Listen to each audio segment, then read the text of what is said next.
Here. Yeah.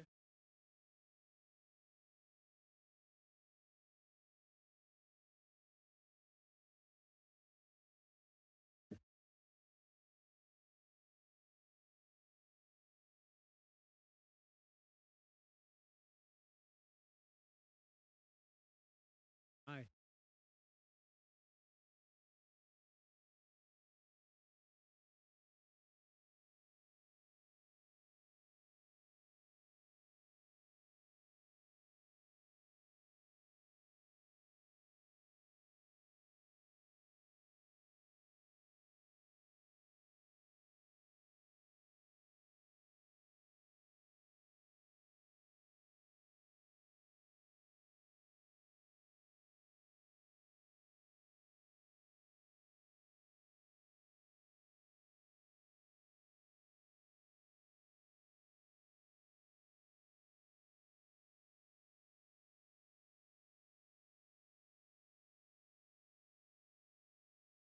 Going to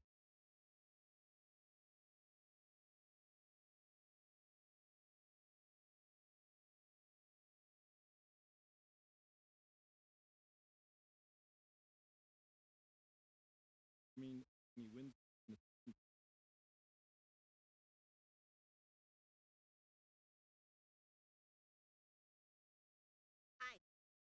Hi. Mu. Right. Anticipate returning no later than 2-3 for open.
One tech one. Any better?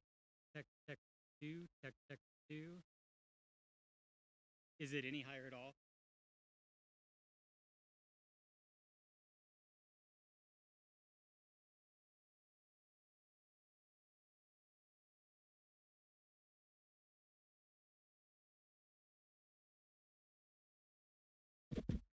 Tech one two. Tech one two. Any better at all? Any better at all? 1, 2, 3, 4, 5. Tech 1 2. Marginally, not really. Marginally. Okay.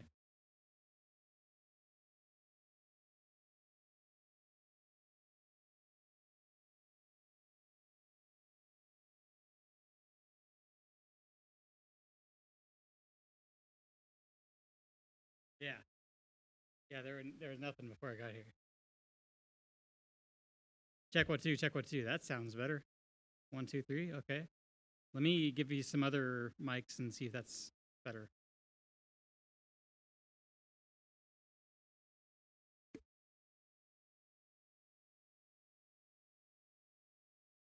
Gonna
We're going to go ahead and reconvene our regular session of this special board meeting on June 29th, 2019 at 2:30. For those of you that have just gathered in the audience, welcome. And we will now move on to our next agenda item, which is number 5, District Accountability Committee membership recommendations. As this board knows, the DAC has made a proposal to us of additional members that they want to be part of their committee for the upcoming school year. The motions regarding this agenda, this recommendation, failed at our last meeting. So given the timelines, though, in which terms expire at the end of this month, we now have a full board also present. I place this on the agenda for reconsideration. So with that, I would entertain a motion. I'd like to make a motion to approve the DAC membership as recommended. Second. Motion made by Director Vogel and seconded by Chancho Shore. Mr. President, Yes, ma'am. I'd like to make a motion to limit debate on this issue, and my proposal would be that anybody that wishes to speak to it be limited to one single 2-minute speech. So in terms of that motion, just to clarify what Director Vogel has requested, limiting debate means that it must be seconded. And then if we're in consensus, then we will move forward with having discussion in the manner in which she just described. Is there a, let's see, is that seconded? Director Vogel just made that motion. Is there a second? Seconded by Chancho Shore. Is there any discussion? Seeing none, so discussion in terms of the motion that... That motion is not debatable. And that motion is not debatable as well, so we're moving forward with the format that when you make discussion, that it be brief and to the point.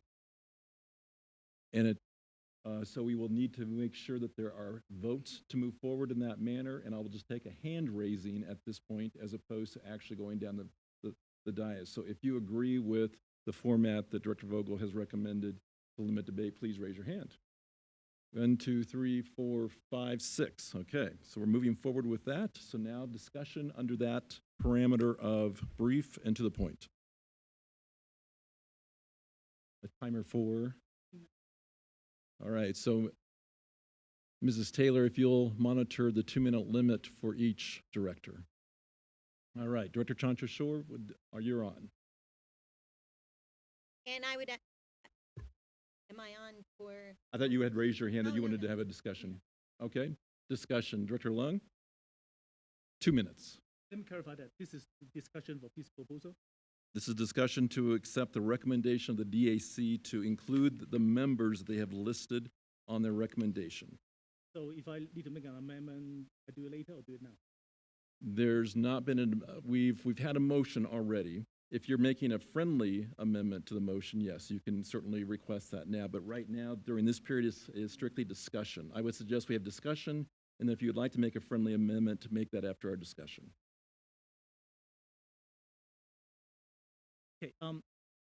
In the previous meeting, I made that very clear that the current process, especially regarding selections of a teacher, is neither fair nor transparent, nor it is getting the input of the teachers. DAC is the only state mandatory committee, and the state mandated a teacher to be there. Historically speaking, the teacher presentations was picked by the administrations, and when a term is up this time, I am just very puzzling why we are not opening for a fair participation so that whoever that is want to apply can apply. That is violating and totally against the boss end statement, which is trying to get more participations. When I look at the June 4 meetings, there's a lot of teachers coming in here and say that the board is not doing a lot of taking input. You know, I mean, I'm just not reconciled with, you know, the board. We are very transparent and open, and we even direct our superintendents to make their employee council to include more teachers. So this board stands for more openness, and I would like to see the best person being appointed after an open process. May it be the same persons that currently serve, or maybe not. But for a fair, open process with equal opportunity, we'll get the best representations for our teacher. Thank you. Thank you, Director Lung. My comment would simply be that I believe we have a previous practice that our liaisons are the people who represent our committees to this board. And we take recommendations about our committee work from our liaisons, and we also use them as a pipeline to go back to our committees. I think we need to uphold that practice, that in this case, Director Chancha Shore, Director Vogel are our DAC liaisons. They have not brought this concern to us, and therefore I see it's not being appropriate for us to make recommendations with regards to this particular recommendation of membership. So I would just say that I would want us to honor the role of the committee liaison in terms of making these recommendations as opposed to a full board. Any other comments or discussion? Director Holtzman. And I agree. I also think that we need to honor our liaisons. They are committed and bring information back to us. So I completely agree with that. I also understand where Director Lung is coming from, especially in regards to the DAC being our one committee set by statute with, and the way I see it, being really trying to get information from all of our schools through the SACs. And so I think right now, their policy is a term, and then once that term is over, you can apply for renewal. I think maybe just as a board, we could discuss at a future date that it might be important for the DAC to especially include new members. When we have all these people serving on SACs and coming as liaisons to the DACs, if they would like an opportunity, whether they be a parent or a teacher or a community member, to get a position on the DAC eventually, since this is our one statutory committee, we might want to take a look at that when someone's term expires, that they are welcome to apply again, but that will also take new applicants. But I think as of right now, this is the process we have. But I wouldn't mind having that discussion in the future. Director Vogel? And I think that would be a great discussion to have at our retreat when we meet with our committees. I think that the bylaws that we have for our committees are silent on this issue, and not best practice, but the practice has been for it to go in this manner. And I think if that is not the will of the board, then we need to be really clear with our committees about what our expectation is. So I think the retreat would be a good time for that. Other comments? Discussion? Okay, seeing none, we have a motion on the table, and it's been seconded. Was there a friendly amendment or? Okay, so with that, let's vote. Chancho Shore? Aye. Graziano? Aye. Holtzman? Aye. Lemieux? I'm going to say aye, but I will say that I've had feedback that a teacher with only 2 years' experience is not a good representative on this, so I look forward to that discussion during our board retreat. Aye. Lung?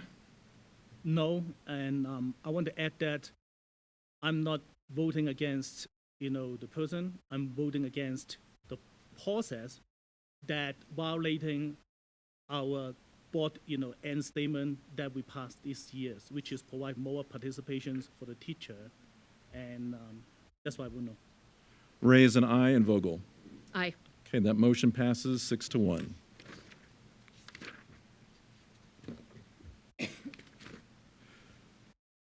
Next on our agenda is the consideration of a proposed charter school renewal contract for the STEM charter school. As you recall, the board approved a resolution to renew STEM's charter contract on January 8th of this year. Once a recommendation is made, a contract between the district and the charter school is drafted to be brought to the board at a later time. STEM appealed this 3-year renewal recommendation to the State Board of Education, wanting a 5-year renewal instead. Therefore, a contract was not presented. It was then jointly agreed by both STEM and the district to hold off moving forward with the appeal to the state and work together to resolve the disagreement about the renewal term, with the hope that a contract could be negotiated and presented to the board. These negotiations were interrupted with the horrific tragedy Appropriately, everyone's efforts went to support the district and STEM students and staff and community. For this reason, negotiations regarding STEM's renewal term did not reconvene for obvious reasons. Given that this occurred so close to the end of the year, it was felt that the best solution going forward was to propose an extension of STEM's current contract to another year to provide ample time for the district and STEM to continue working towards a resolution for a future longer-term charter renewal. This would ensure that STEM continues to operate for the upcoming year for the sake of students and families, and would also allow the district and STEM to focus on the areas of concern that were identified before the tragedy, as well as ensuring that supports, resources, and practices are put in place for when students return. At our last meeting on June 18th, and after listening to multiple parents voice their concerns, the board tabled its discussion with the request to reconvene negotiations between the district and STEM's legal counsel.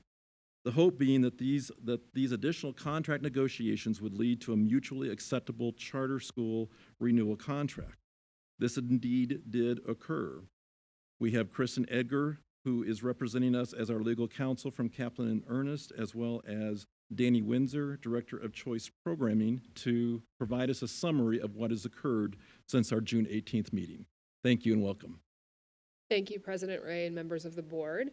Thank you, President Ray, for outlining what brought us here today. I'm going to pick up from where you left off. Following the board meeting on June 18th, representatives of both STEM and the district mobilized and were able to have a meeting on June 21st to explore the directives and the matters identified by this board as part of continued contract negotiations. As a result of those efforts, the parties were able to reach at that level mutual agreement on certain contract terms, which were then incorporated into the district's form standard renewal charter contract, which has been used for other charter schools in this district. And a copy of that proposed contract has been presented to the board today for discussion and consideration. To help with that discussion, I'd like to take this opportunity to highlight some of the key revisions that have been made to the contract and that are different from your existing contract for other charter schools. I think as part of that, it's helpful to note that this year, the district has undergone changes to its form charter contract to bring it in line with best authorizing practices. Therefore, the district does have a form charter school contract, and that form contract was issued to the two other traditional charter schools that applied for renewal this year. That's Ben Franklin and North Star. And again, the changes that were made to that form contract. One additional piece of information, that proposed contract was presented to the STEM Board of Directors this morning. They too had a public meeting to discuss that. And that board unanimously approved that proposed contract and agreed to move forward with those terms and conditions. With that, let's talk briefly about the key changes. The primary change that I want to highlight for you is in the term of the contract. As you may recall from the January 8th resolution that you adopted to renew STEM's charter, that afforded a 3-year term. This contract affords STEM a 5-year term, but it's subject to certain conditions. The first of those is that STEM will satisfy specific renewal conditions. These are conditions that were carried through from the board's January 8th resolution and are fairly standard, include adopting and submitting graduation competencies that align with state law, a strategic plan, and a parent complaint policy. And those need to be accomplished prior to the start or close to the start of this 2019-2020 school year. In addition, that 5-year term is conditioned on STEM doing annual compliance reviews that are going to be completed by the district's choice programming office. That's Danny's office. By June 1st, 2021, which will be 2 years into STEM's renewal term, the superintendent must report to this board on STEM's compliance with those requirements. And from that, the superintendent must make a recommendation of one action or another. The superintendent must recommend either no action. That would be the recommendation, assuming, as we all do, that STEM is in compliance with those requirements. And that would mean that the contract term of 5 years would continue uninterrupted.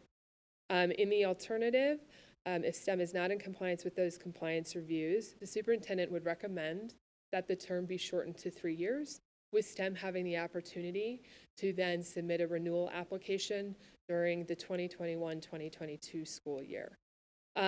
If the board elects to shorten the term of STEM's contract to 3 years, then the board has to act. Well, the board has to act on the superintendent's recommendation one way or another on June 30th, by June 30th, 2021. That's to give both parties time to deal with whatever the recommendation is, if necessary. And if the board elects to shorten it, as I said, STEM will have the opportunity to apply for renewal. So that's a primary change in that contract.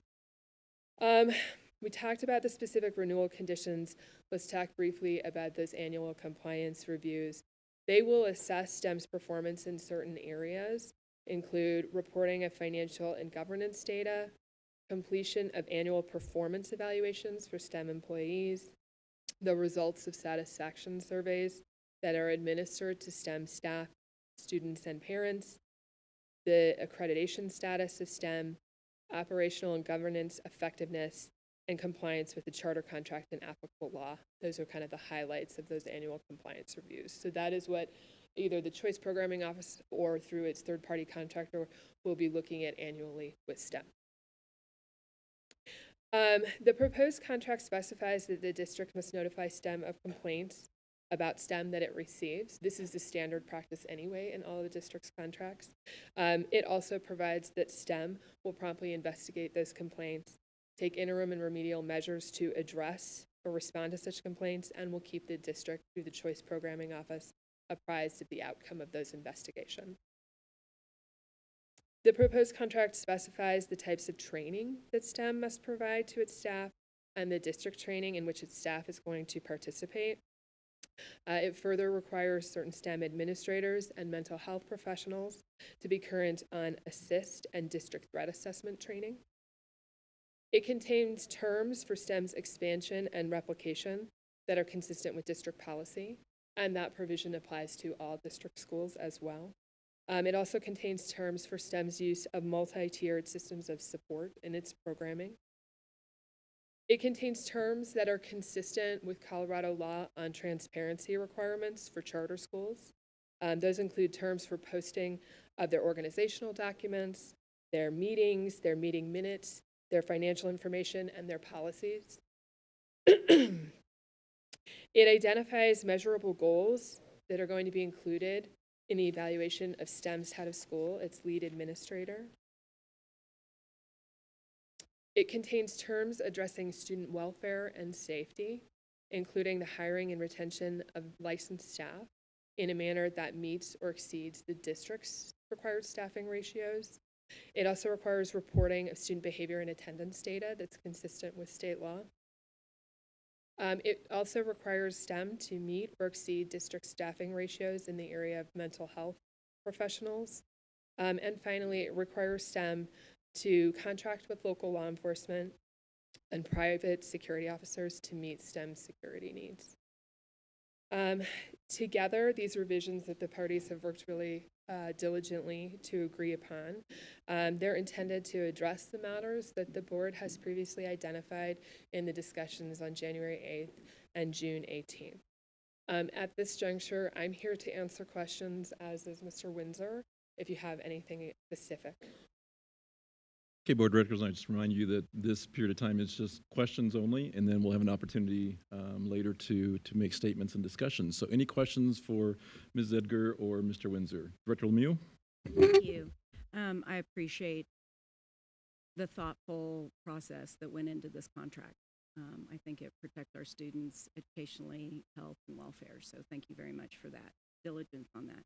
On page 32 of the contract, it mentions that the school shall not charge tuition except for preschool or full-day kindergarten, understanding that we are revising all of our charter school contracts, and that's the language that goes in all of them at this point. Can you explain that that's not really going to be possible to charge? Sure, certainly. Yep. So the provision that you're referencing is is in all of the form charter contracts that we've adopted for this year. Those contracts were developed prior to the legislative session in which full-day kindergarten has now been funded for schools.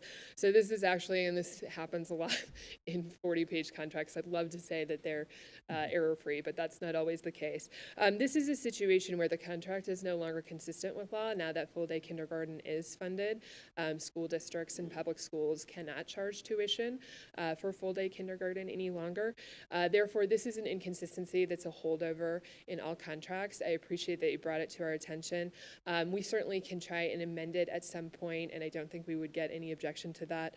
For what it's worth, a contract cannot accomplish something that is illegal under state law.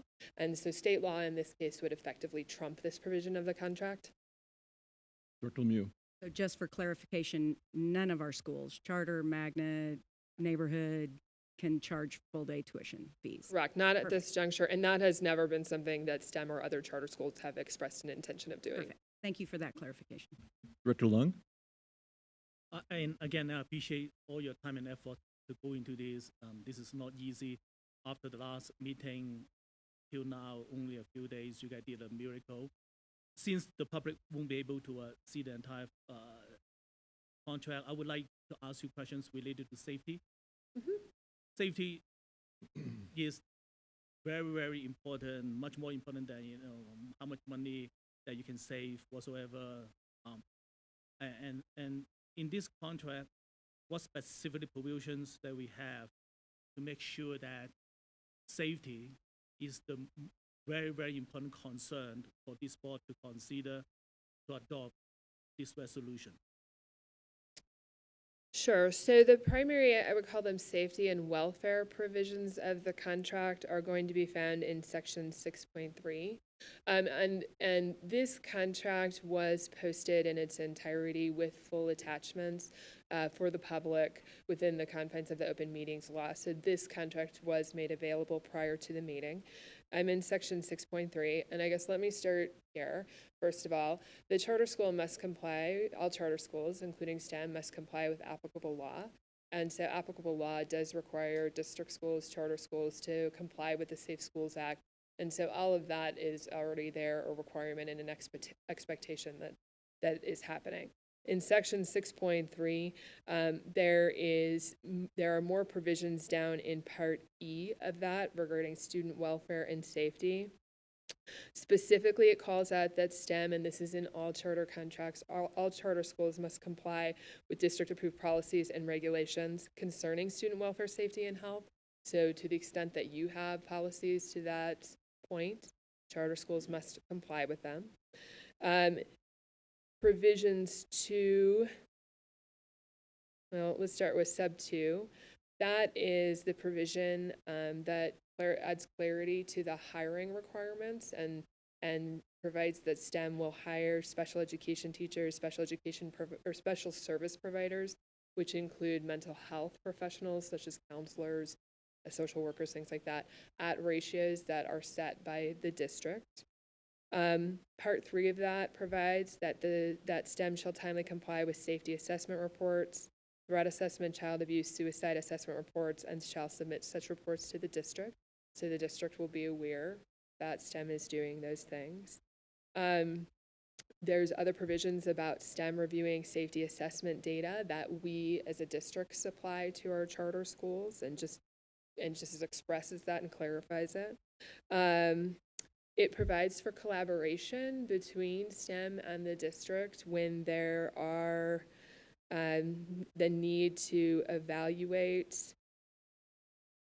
students or things that happen in the school. And as we know, collaboration is sort of the key to student safety around that. So this just makes that express that collaboration will occur.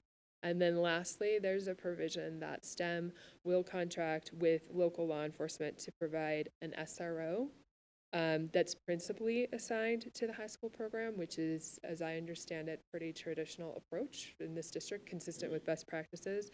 And then in addition, we'll have private security for its other school programs. Very good. Other questions regarding the summary that Mrs. Edgar presented regarding the contract? Any other questions for her? So again, I do want to echo what's already been said. We want to thank you, Kristen, as well as Mary Clemish, who was not able to be here. Ted Knight was also on the negotiating team as well as our Superintendent, Dr. Tucker. I don't know if there's other STEM governing board, or I do see Dr. Euchre, but are there, and Rudy, are you on the governing board as well? So I want to thank you too, because I know you guys met at the early morning at 8 o'clock to get a first chance to respond to this. But, you know, I really want to just celebrate the fact that it was a very short time frame. And the two teams worked so well in terms of really coming together and being very motivated to really make sure that we have something that all of us can support and agree on. So I just want to thank Dr. Euchre, Rudy, any other governing board members. Are there any others out there, Dr. Euchre, that we need to recognize? But again, thank you all for adhering to that very short timeline and coming back with something that we can truly celebrate, reflects all of us in terms of the collaborative effort. So with that, I'm going to let you guys go ahead and sit down, and then I'm going to turn it over to the board for discussion and reaction to the contract that has been presented in front of us. I move to approve the resolution that approves the charter renewal contract for the STEM school, Highland Range. Second. Okay, so the motion's been made and seconded. What I am going to do at this time then, and then we'll allow time for discussion, I'm going to read into record what that resolution is. If you'll bear with me and my reading skills and my glasses. This is a resolution to approve the STEM charter school renewal contract and to extend the renewal term of STEM's charter to 5 years, subject to such contract. Whereas the Science, Technology, Engineering, and Math Charter School has been a Douglas County School District RE1 charter school since 2011, whereas in the fall of 2018, STEM submitted a charter school renewal and application in accordance with district policy, and whereas on January 8, 2019, the District Board of Education adopted a resolution renewing STEM's charter for a term of 3 years, subject to STEM's satisfaction of certain conditions, and whereas STEM appealed the board's decision to the State Board of Education in accordance with applicable law, and whereas STEM and the district jointly agreed to stay the appeal pending efforts to resolve the disagreement about the charter school renewal terms and conditions, and whereas on May 7, 2019, a shooting occurred at STEM during which 1 student was killed and 8 others were injured. And whereas after May 7, 2019, the district and STEM directed their efforts towards the support and recovery of district and STEM students, staff, and community. And whereas a result, as of June 18, 2019, the date of the board's last regular meeting for the 2019-2020 school year, the district and STEM had yet to resolve their disagreements related to STEM's appeal and had not entered into a charter school contract for any renewal term. And whereas at the June 18th meeting, the board tabled a discussion regarding the rescission of the January 8, 2019 renewal resolution to allow representatives of the district and STEM to continue efforts to negotiate proposed contract terms for a mutually acceptable charter school renewal contract. And whereas following the June 18th meeting, representatives of the district and STEM negotiated proposed contract terms for a charter school renewal contract, which has been presented to the board at this meeting for consideration. And whereas on June 29th, 2019, the Board of Directors of STEM approved the proposal contract, and whereas the board desires to approve the proposed contract. Now, therefore, be it resolved by the Board of Education of the Douglas County School District, RE1, that 1, the proposed contract is hereby approved. 2, the term of STEM's charter renewal as approved by the board on January 8, 2019 is hereby extended for 2 years for a total renewal term of 5 years, subject to the terms of the proposed contract, which among other things provides that the term shall be shortened to 3 years if STEM is not in compliance with certain renewal and compliance conditions.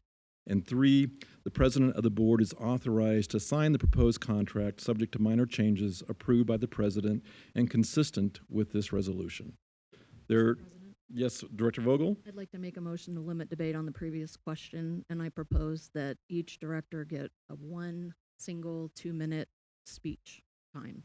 So again, Director Vogel is requesting a similar format of our previous agenda item in which debate would be limited to 2 minutes per director. Is there a second? Second. seconded by Graziano. I need to see a show of hands who would agree with a 2-minute limit for discussion debate. 1, 2, 3. Okay, so that does not move forward, so we will continue to discuss as we typically do. All right, so that resolution's been read into record. That is, the motion on the table is to accept that resolution, which in turn approves the contract. Discussion and questions and statements. Director Chancho Shore. I'm just going to make a quick statement. I appreciate the work that has occurred to recognize and come to an agreement on this particular contract. I fully appreciate the conversations we've had in regards to our STEM contract in our school. We've listened to many voices. We've read many emails and text messages, and we've promised to listen and learn throughout our process. We continue to work at assuring that all of our students are served to the best of our ability, to the extent that we have authority. The most recent conversations have included conditions that I feel are important, and we've come with an informed decision. As an educator, I continue to welcome learning, and I appreciate the conversations. Healthy debates. I appreciate this equilibrium in these conversations because that's how we grow and learn and create best situations for our kids. I'd advocate that listening and learning, agreeing and disagreeing represent a value that we as a Board of Education work to convey. We can continue to be professionals in the face of adversity and sometimes even in the face of anger. This is how we will continue to learn, is to have these discussions.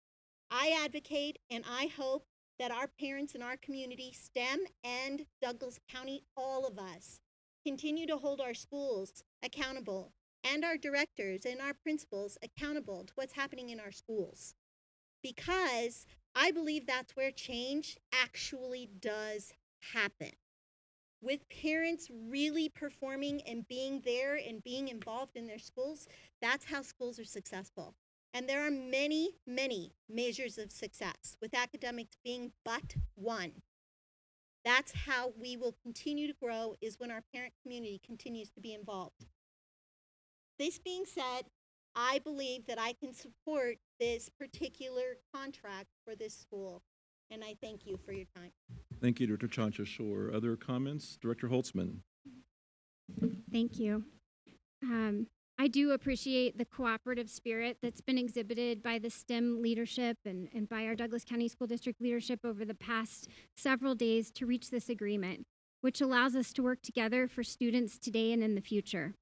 I'm grateful that this contract contains terms that appreciate many of the concerns that we have had, and that it provides opportunities for information sharing between STEM and Douglas County School District through annual reviews and what is essentially a 2-year compliance report from our superintendent that our board will receive.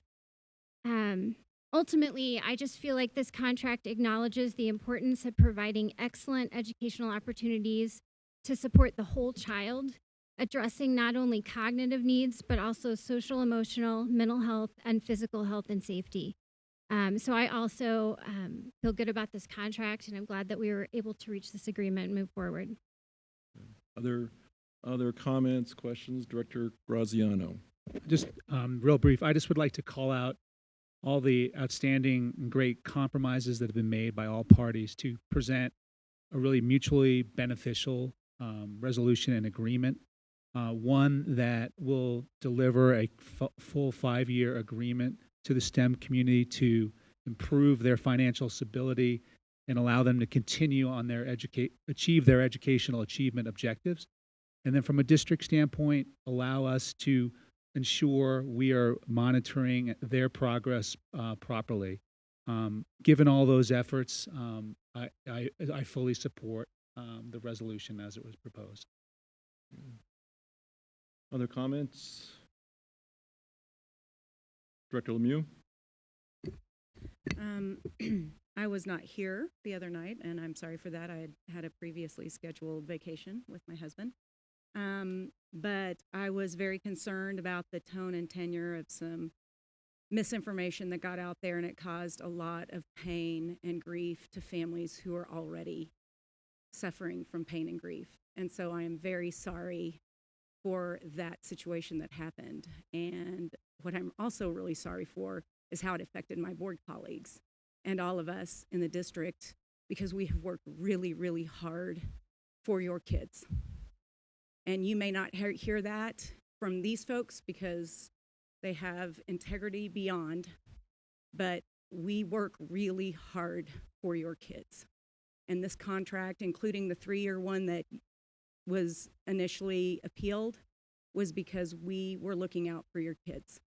And our actions have proven that by sharing bond money, by adding counselors to our own schools. So I just want to be really clear that we were never had any intention of shutting down this great school. And I just have to say that because I cannot believe what my colleagues had to go through last Tuesday. That said, I'm going to approve this contract as well because it does identify parent complaint and communication policies, access to student records, satisfaction surveys, a whistleblower policy that will protect parents from a director or a board that might try to fight back against any concerns that are raised about any school. I don't think it's appropriate that any parent be shut down because they're raising a concern. We need you to raise those concerns. They need to be raised properly and with full information, but they need to be raised. It also addresses complaints that the school shall address a process for resolving public complaints. And if the school has more applicants than it has space, preference shall be given to those students who reside within the district. That's our board policy. That's for all the charter schools. I appreciate that is in there. And I want to make it very clear I'm voting to approve this contract, not submitting to the bullying tactics used by the STEM director and the continued pain and negativity that caused the families impacted by the misinformation shared via an email. It is our sworn duty to hold any school accountable to the health, best education practices, and safety of its students, and I believe this contract does that. Director Lung?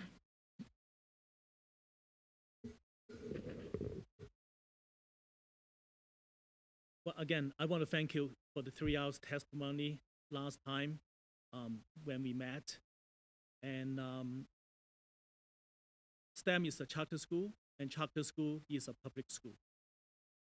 And we care all of our 60,000 students, no matter whether they're charter, magnet, neighborhood, online, and you are all our students.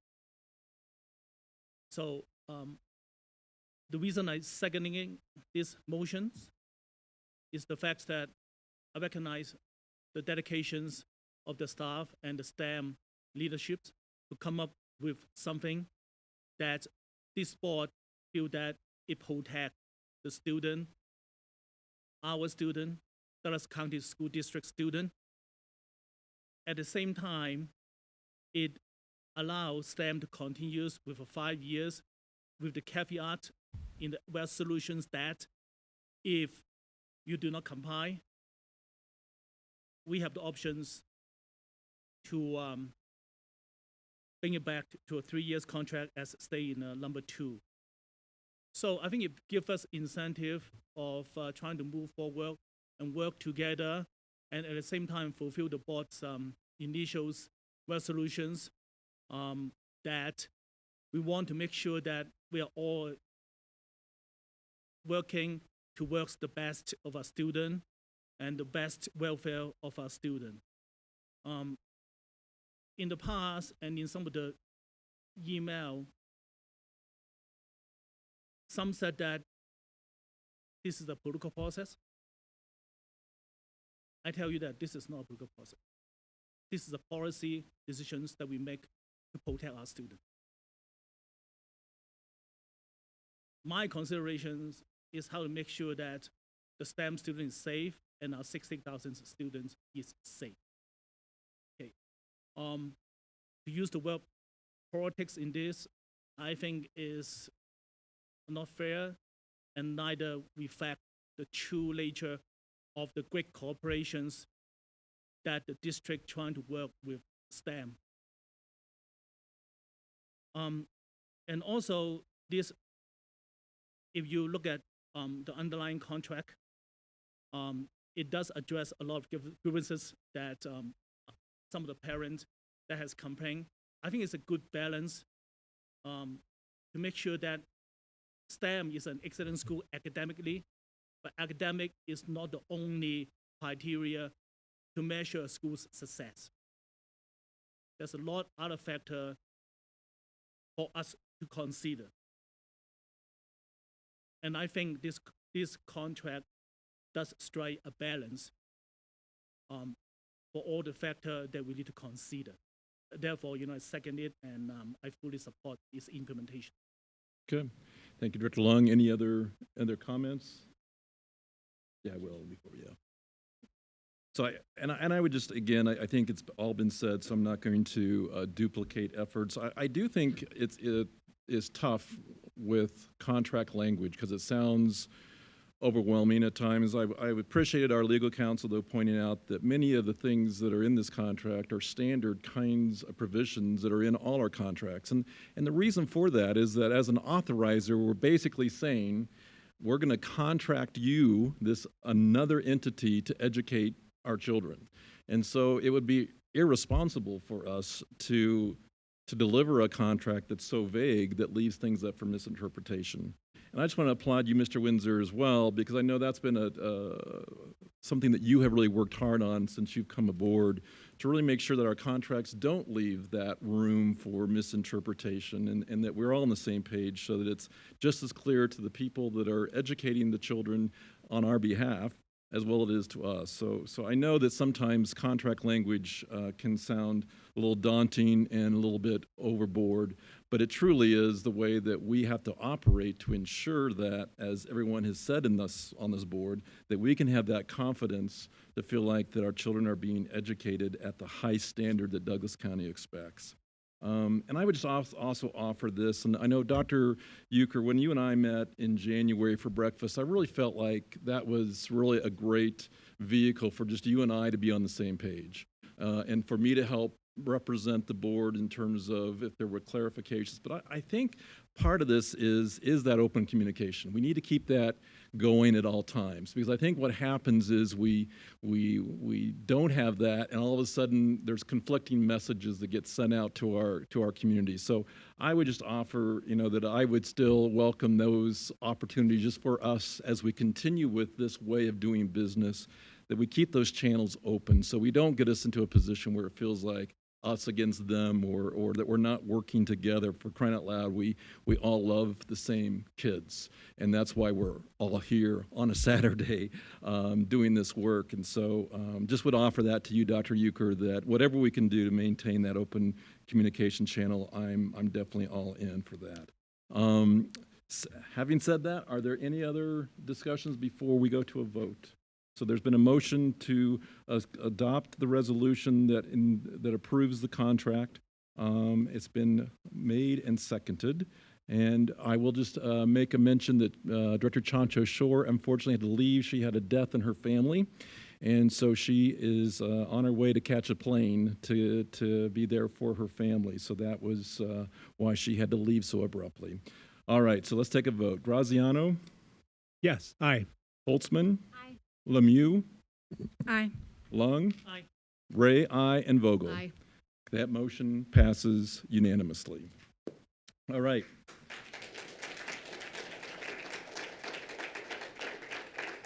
And our final agenda item is to adjourn.